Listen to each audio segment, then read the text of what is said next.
Vendredi, nous sommes le 8 novembre 2024. Bonsoir et merci de votre fidélité durant toute la semaine pour le compte de JT Eco. Et nous l'ouvrons avec le Congo de Denis Sassou Nguesso. La croissance économique de la République du Congo devrait atteindre 2,6 en 2024. C'est ce qu'a déclaré le Fonds monétaire international à l'issue d'une mission de 2 semaines dans le cadre de la 6e revue du programme financier au titre de la facilité élargie de crédit. Le fonds explique que cette projection reste modérée en raison des difficultés dans le secteur pétrolier. Il a toutefois souligné qu'à moyen terme, la croissance devrait s'accélérer, notamment grâce au secteur autre que le pétrole qui continue de bien fonctionner.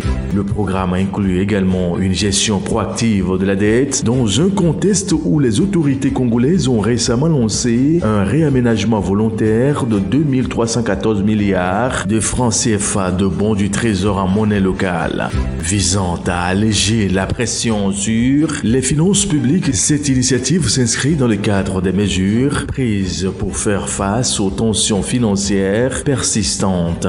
L'accord entre Brazzaville et l'institution monétaire permettra au pays à terme d'obtenir un prêt d'environ 455 millions de dollars.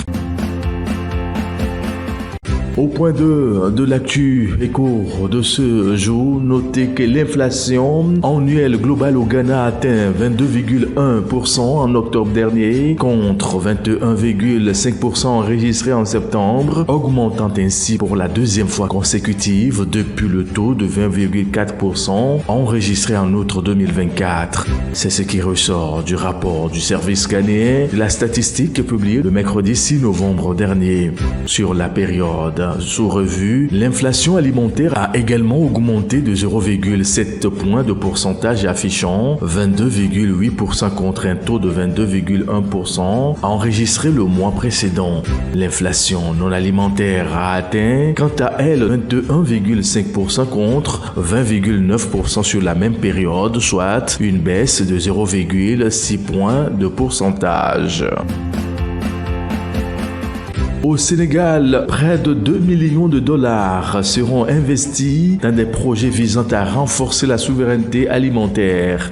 Une cérémonie de signature de convention s'est tenue à cet effet entre le programme d'appui au développement agricole et à l'entrepreneuriat rural et 8 organisations de producteurs dans la région de Kédougou le mardi 5 novembre dernier. Ce programme de financement concerne des secteurs d'activité tels que le maraîchage, l'élevage et la transformation des produits locaux et vise l'autosuffisance alimentaire. Le Sénégal rencontre des obstacles significatifs concernant la sécurité alimentaire et la nutrition exacerbée, notamment par des conditions climatiques défavorables et la dépendance à l'importation. Malgré un taux d'autosuffisance de 84% en termes de consommation alimentaire, le Sénégal reste dépendant des importations pour des produits comme le riz blanc, le maïs et le blé. Direction au Maroc pour vous dire que le budget d'investissement du département de l'agriculture devrait augmenter de 4% pour atteindre 14,4 milliards de dirhams, soit 1,4 milliard de dollars US au titre du projet de loi de finances de 2025. C'est ce qu'a annoncé le ministre de l'Agriculture, de la Pêche maritime, du Développement rural et des eaux et forêts le mardi 5 novembre dernier.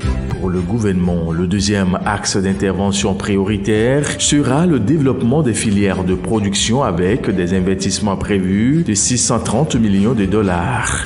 Le reste de l'enveloppe est destiné à soutenir, entre autres, des projets d'investissement dans les domaines de la sécurité sanitaire ou dans l'éducation, la formation et la recherche agricole.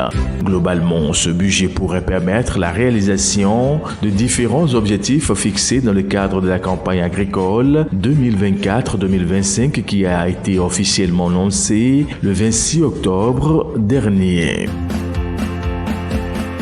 clôturons l'actualité économique de ce vendredi avec le Zimbabwe pour vous dire que Proparco, filiale de l'agence française de développement dédiée au secteur privé, a annoncé le mardi 5 novembre dernier avoir approuvé une ligne de crédit polyvalente de 25 millions de dollars pour soutenir le commerce et les petites entreprises. De manière détaillée, ce dispositif comprend une facilité de crédit de 15 millions de dollars, une garantie de portefeuille EURIS de 5 millions de dollars et une garantie trade finance de 5 millions de dollars ciblant les PME, le secteur agricole, les femmes entrepreneurs et les entreprises locales d'importation et d'exportation.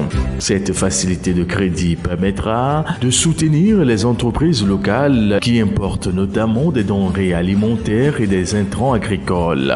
Notons que les banques au Zimbabwe font face à de nombreux défis liés notamment à l'accès au financement à moyen et long terme en dollars américains et aux lignes de confirmation requises pour les activités de financement du commerce.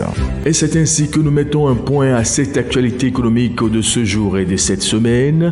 Merci de votre fidélité et très bon week-end à toutes et à tous et on se voit le lundi.